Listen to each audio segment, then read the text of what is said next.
இப்போ வந்து we star Vinod நம்ம கூட ஜாயின் பண்ண போறாரு. தலைவரோட ஸ்டைல்ஸ் பத்தி பேசுறதுக்கான மொமெண்ட் இது. நான் 50 மணி நேரம் பேசுறதுக்கு அவனை படம் பார்க்க சொன்னா அவன் படம் பார்த்துட்டு, நான் சில படங்கள்லாம் நம்மளோட அந்த விண்டேஜ் டைம் படங்கள்லாம் எனக்கு சிலதெல்லாம் மறந்துருச்சு, ஸோ அதெல்லாம் பாடுறா, அதெல்லாம் டிஸ்கஸ் பண்ணுவோன்னு சொன்னா ஒரு படத்தை பற்றி அவன் என்கிட்ட 5 மணி நேரம் டிஸ்கஸ் பண்ணுவான். அதை பார்த்துட்டு வந்து ஒரு சீனை விடாமல் நம்மள்ட்ட அதை விடுறா, கதையை சொல்கிறா, அப்புறம் அவர் லெஃப்டில் ரூமிங்கே இது அப்படி 3 முடிச்சு ஆரம்பிக்கலாம். 3 முடிச்சில் அவரோட ஃபர்ஸ்ட் ஓப்பனிங் சீன் இப்படி பேன் பண்ணுவாங்க. கமல் இப்படி உட்காந்துருப்பாரு, ரஜினி இப்படி உட்காந்துருப்பாரு. ரஜினி இப்படி உட்காந்துருப்பாருன்னா இப்படி உட்காந்துருப்பாரு. அதுதான் ஓப்பனிங். அதுவே அவ்வளோ அட்ராக்ஷனாக இருக்கும். யார் அவர் ஒரு விரலில் வந்து ஆரம்பிக்கிறேன், விரலில் எவ்வளோ விஷயம் பண்ணியிருக்காருன்ட்டு இப்படி ஆரம்பிப்பார். ஆரம்பிச்சுட்டு அதான் ஃபஸ்ட்டு சீன். அவர் அப்பையிலேருந்துன்னு இப்படி ஒன்று பண்ணுவார், இந்த ஸ்டைல் ஒன்று பண்ணியிருக்காரு. அப்புறம் மட்டும் ஒரு கன் இருக்கும். ஆடுபுலி ஆட்டம்னு ஒரு படம். ஆடுபுலி ஆட்ட படத்தில் ஃபர்ஸ்ட் சீக்வன்ஸு கேங் வார் தான். கமலும் ரஜினியும் வந்து வில்லன், அதில் வந்து ஒரு திருடர்கள். ஓகேவா, அந்த இடத்துல வந்து ஃபைட் பண்ணி முடிச்சுட்டு அந்த கன் எடுத்துட்டு அந்த கன்னுல முடிய அட்ஜஸ்ட் பண்ணுவார். Sunfeast Super Egg and Milk Biscuits presents Black Sheep Superstar Salute. World Record Tribute by RJ Vignesh. Title sponsor Sunfeast Super Egg and Milk Biscuits. Super combo, super tasty. Presented by Super Saravana Stores, Super Store of Shopping World. Milky Mist Premium Dairy Products மற்றும் Saram Group of Institutions. Powered by Skin Envy Skin Care Clinic. Experience world class treatments at affordable price. Vijaya Optical House for the love of luxury மற்றும் SVS. டேஸ்டியான பலகாரங்களுக்கு SVS மாவு வகைகள். Electronics partner Chroma, Atata Enterprise. Biryani partner தொப்பி வாப்பா biryani. Beverage partner Coca-Cola. Venue partner Alpa Sky One. ஓ, இவ்வளோ நேரம் சர்ப்ரைஸா வச்சிருந்தீங்களா? என்னடா சர்ப்ரைஸ் சர்ப்ரைஸ். ராசாத்தி ரோசா பூ வா வா வா. யார் டிஜே? மனோஜ். கலக்குங்க மனோஜ்.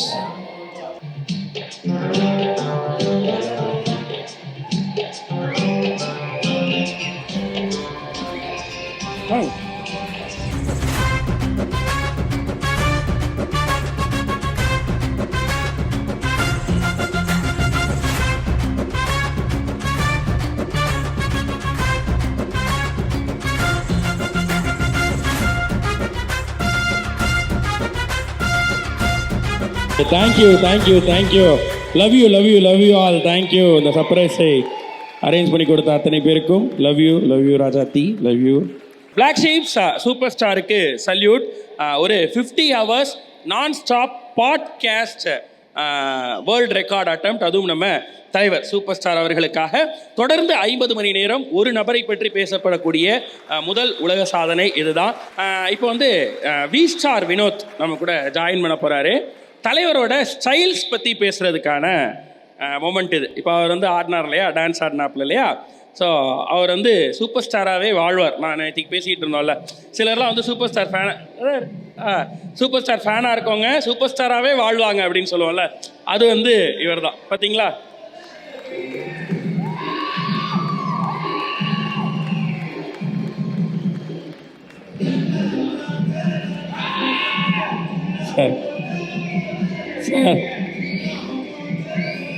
Sir please sir. ஏற்கனவே இந்த ஊரில் எல்லாம் கல்யாண ஃபங்க்ஷனில் ஆடல் பாடல் வைப்பாங்கல்ல, தான் போயிட்டுருக்கு. Okay, done. So we star Vinod வந்துட்டாரு. ஸோ உங்களுக்கு பேர் முதல்ல அந்த வி ஸ்டார் வினோத், அது என்ன சொல்லுங்கள்? சூப்பர் ஸ்டார் ஃபேன் நீ தெரியும், அதுவும் வந்து ஒரு தீவிரமான பைத்தியம்னு சொல்லலாம், சூப்பர் ஸ்டார் பைத்தியம்னு. நான் 50 மணி நேரம் இங்கே பேசுனேன்ல, இதுக்காக இந்த கண்டென்ட்லாம் எடுத்த டீமில் வினோத் இருந்தான், வி ஸ்டார் வினோத்தும் எடுத்தான். இந்த கண்டென்ட் டீமை நான் இன்ட்ரடியூஸ் பண்ணுறேன் உங்களுக்கு திருப்பி.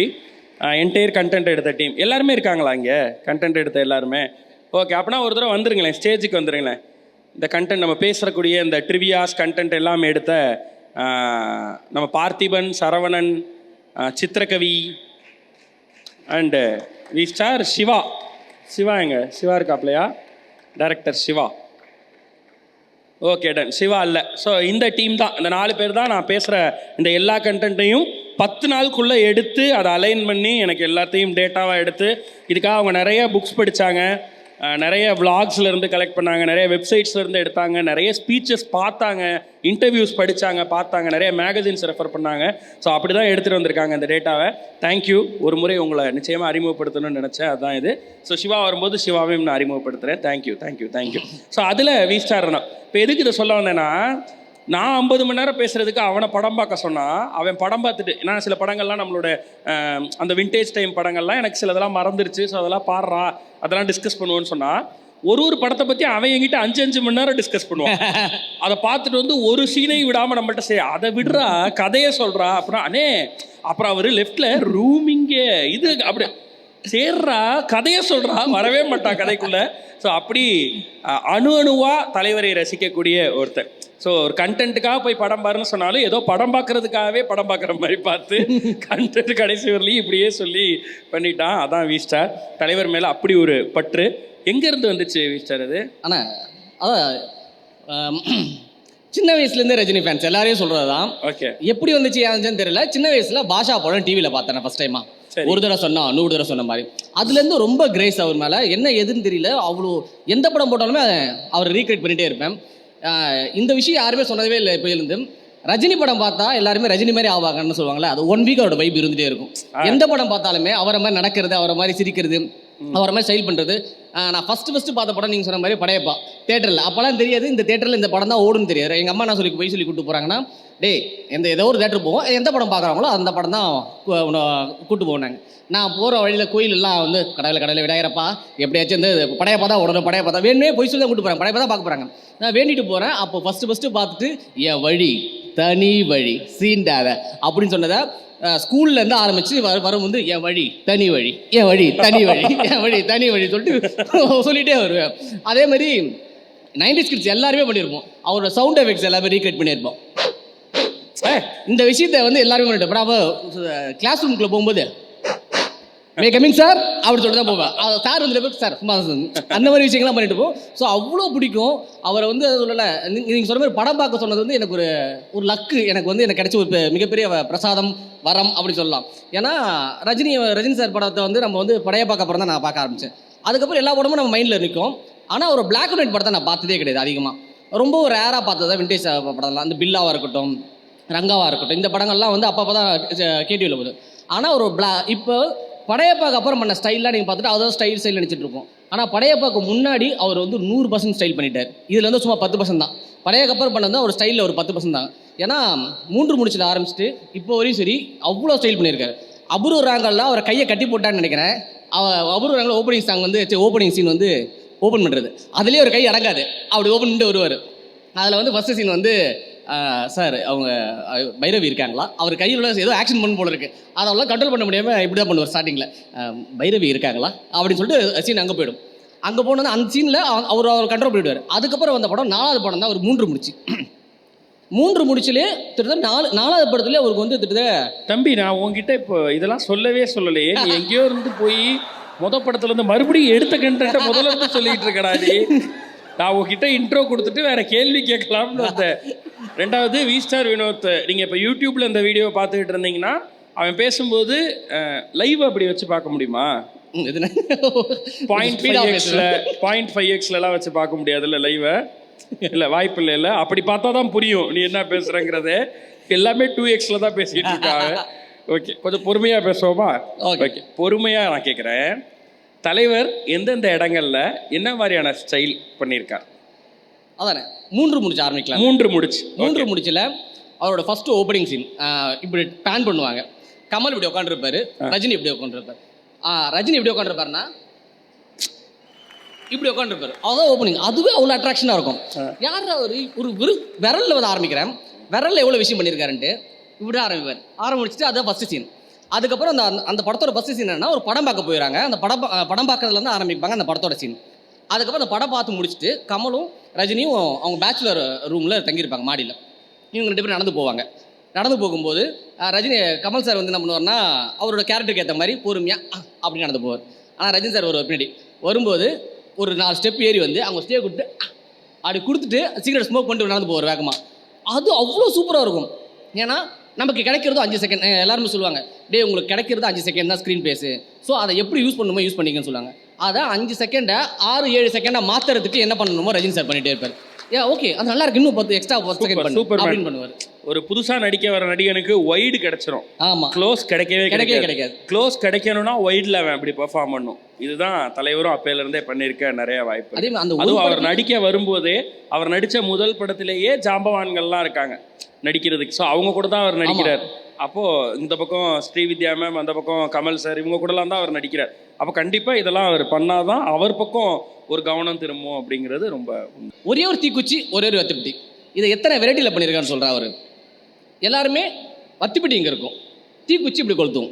ஆனால் ரஜினி சார் மட்டும் தான் வத்திப்பட்டி இங்கே வச்சு தீக்குச்சி வச்சுட்டு வத்திப்பட்டி ஸ்வைப் பண்ணுவார். எதுவுமே அவர் ரெகுலரில் பண்ணவே மாட்டார், ஆப்போசிட்டில் பண்ணுவார். எல்லாருமே என்னைய கூப்பிட்டீங்க இந்த விரல் எல்லாருக்கும் டிஃபால்ட்டாக இப்படி தான் வரும். யாராவது என்னைய கூப்பிட்டீங்க டிஃபால்ட்டாக நம்மளுக்கு கை இப்படி இந்த விரல் இப்படி தான் வரும். ஆனால் என்னைய கூப்பிட்டீங்க இப்படி வைப்பார். இந்த மிடில் சிங்கரை வச்சு இப்படி வைப்பார். அதேமாதிரி கண்ணாடி எல்லாமே இப்படி தான் நம்ம அட்ஜஸ்ட் பண்ணுவோம். ஆனால் அவர் இப்படி பண்ணுவார். நீங்கள் எல்லா ஸ்டேஜ் சொல்லியும் பார்த்தீங்கன்னா இப்படி உட்காந்துட்டே இருப்பார். பார்த்துட்டு இப்படி தான் பண்ணிட்டு இருப்பார். ஸோ அவர் விரலில் அதேமாதிரி இந்த விரலில் இன்னொன்று பண்ணுவார். கட்ட விரல்ல நான் ஃபர்ஸ்ட் சொல்லிட்டேன், அதே சுண்டி வரல விரல்ல அவ்வளோ வேலை பார்த்துட்டு இருப்பாரு. இந்த அப்புறமேட்டா முரட்டுக்காலை படத்தில் சீவிடுவேன். இந்த ஸ்டைல்லாம் எல்லாமே விரல்லே இருக்கும். பாஷால ஒரு தடவை சொன்னா 100 தடவை சொன்ன மாதிரி ஆண்டவனே இருக்கா, எல்லாமே அவ்வளோ ஸ்டைல் இந்த விரல்ல பண்ணுவார். மைட் பி தலைவர் இப்படி கூட யோசிச்சிருக்கலாம் தங்கம். இப்போ நம்ம இந்த சிக்னேச்சர் மூவ் சொல்கிறோம்ல, ஒரு டான்ஸில் சிக்னேச்சர் மூவ் ஒரு பாட்டில் வரக்கூடிய அந்த இடத்த மட்டும் யாருனாலும் ஆடுறதுக்கு எதுவாக அதை ஈஸியாக வைப்பாங்க.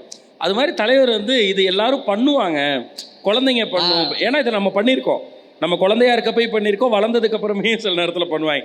ஸோ அப்போ இதெல்லாம் நம்ம பண்ணுறதுக்கு ஏதுவாக தான் எல்லாத்தையுமே இந்த விஷயத்துக்குள்ளே பண்ணுறாரோ. அவர் வந்து ஈஸியாக எல்லாருக்குள்ளேயும் போயிடுவார். எல்லாருக்குமே சொல்லுவாங்களே, சின்ன குழந்தைங்களுக்கு அட்ராக்ஷன் விஜய் சார் வந்து கிட்ஸை பிடிச்சிட்டிங்க, அவர் அப்பயே எல்லாரையும் பிடிச்சார். இப்போ வரையும் அவர் சின்ன குழந்தைங்களுக்கு என்னென்ன பிடிக்கும் அப்படின்னு சொல்லிட்டு எல்லாத்தையுமே அந்த சவுண்ட் எஃபெக்ட்ஸாக இருக்கட்டும், இதுவாக இருக்கட்டும், எல்லாமே பண்ணுவார். ஒரு படத்தில் அத்தனை ஸ்டைல் பண்ண முடியுமான்னா 3 முடிச்சே திரும்பி ஆரம்பிக்கிறேன். 3 முடித்த காஃபி பெட் காஃபின்னு சொல்லி கேட்பாரு. அந்த கிளாக்லேருந்து பேண்ட் ஷர்ட் இப்படி வரும். கிளாக் சின்ன அந்த அலாரம் வைப்பாங்களா, அந்த கிளாக்லேருந்து இப்படி வரும் காஃபின்ட்டு. கிளாக்குன்னு வரும்போது ஒரு மேக்ஸ் பாக்ஸ் இருக்கும். தீக்குச்சி எங்கே வச்சிருப்பாருன்னு தெரியாது. இப்படின்னு அந்த மேக்ஸ் பாக்ஸ் பறந்து கூட போகாது, உள்ளே இருந்து அங்கேருந்து வந்து இப்படி வச்சு இப்படி ஸ்மோக் பண்ணுவார். எப்படி சார் அதை நான் ரீக்ரியேட் பண்ணி பார்க்குறேன். எப்பவுமே ரஜினி சார் எல்லா ஒரு ஸ்டைலையுமே ரீக்ரியேட் பண்ணி பார்ப்போம். இதெல்லாம் நம்மளால் ரீக்ரியேட் பண்ணவே முடியாது. நான் இப்படி இதெல்லாம் தூக்கி போட்டு பண்ணியிருக்கேன். இது எங்கே பிடிச்சாரு, எப்படி பண்ணுறாரு, எதுவுமே பண்ணல, அவ்வளோ சூப்பராக இருக்கும். அதே மாதிரி ஃபஸ்ட்டு இந்த 3 முடிச்சிலேயே ஸ்லோ மோஷனில் அவருக்கு வச்சுருக்காங்க. அது எப்படி வச்சாங்க தெரியல. கமல் சார் வந்து இறந்துடுவார் அந்த படத்தில். அந்த இவர் யார் அந்த பாட்டில் வந்து மொழி இறந்துடுவார். இறந்துட்ட பிறகு அந்த வில்லனிக்கான இவர் எனக்கு காப்பாற்றவே இல்லை, இவருக்கு நீச்சல் தெரியும், காப்பாற்ற மாட்டார் சார், எனக்கு நீச்சலே தெரியாது சார், எனக்கு என்ன சார் தெரியும் அப்படின்னு சொல்லி இது பண்ணுவார். அதுக்கப்புறம் அதுக்கு ஒரு ஷாட் வச்சிருப்பாங்க. அவங்க போயிட்ட பிறகு போலீஸ் போயிட்ட பிறகு இந்த இடத்துல இருந்து சுட்டி விடுவார். மேக்ஸ் பாக்ஸ் இப்படி வந்து பார்த்து பறக்கும், இப்படி பிடிச்சி ஸ்லோ மோஷன். அது வந்து பிளாக் அண்ட் ஒயிட்டில் ஸ்லோ மோஷன் எடுக்கலாம் ரொம்ப கஷ்டம்னு சொல்லுவாங்க. அந்த அவருக்கு வச்சுருக்காங்க. ஏன்னா அப்போது 4வது படம் தான் அவருக்கு. ஸோ அதெல்லாம் அவ்வளோ சூப்பராக இருக்குன்னு டேரக்டர் வச்சுருக்குது இன்னும் பயங்கரமாக இருக்கும். இன்னொரு ஹேர் ஸ்டைலில் சொல்கிறேன், ஹேர் ஸ்டைல் எத்தனை ஸ்டைல் பண்ணியிருக்காருன்னு. எல்லாருமே இப்படி தான் பண்ணுவாங்க எல்லாருமே, அவரோட எல்லாரும் சொல்லுவாங்க. ஆனால் அவர் அப்பையிலேருந்துன்னு இப்படி ஒன்று பண்ணுவார், இந்த ஸ்டைல் ஒன்று பண்ணியிருக்காரு. அப்புறம் மட்டும் கன் இருக்கும். ஆடுபுலி ஆட்டம்னு ஒரு படம். ஆடுபுலி ஆட்ட படத்தில் ஃபர்ஸ்ட் சீக்வன்ஸு கேங் வார் தான். கமலும் ரஜினியும் வந்து வில்லன், அதில் வந்து ஒரு திருடர்கள். ஓகேவா, அந்த இடத்துல வந்து ஃபைட் பண்ணி முடிச்சுட்டு அந்த கன் எடுத்துட்டு அந்த கன்னில் முடிய அட்ஜஸ்ட் பண்ணுவார். சார் எப்படி அது யோசிக்க முடியாது. அவருக்கும் ப்ராப்பர்ட்டிக்குமான ஒரு நெருக்கம் அவ்வளோ.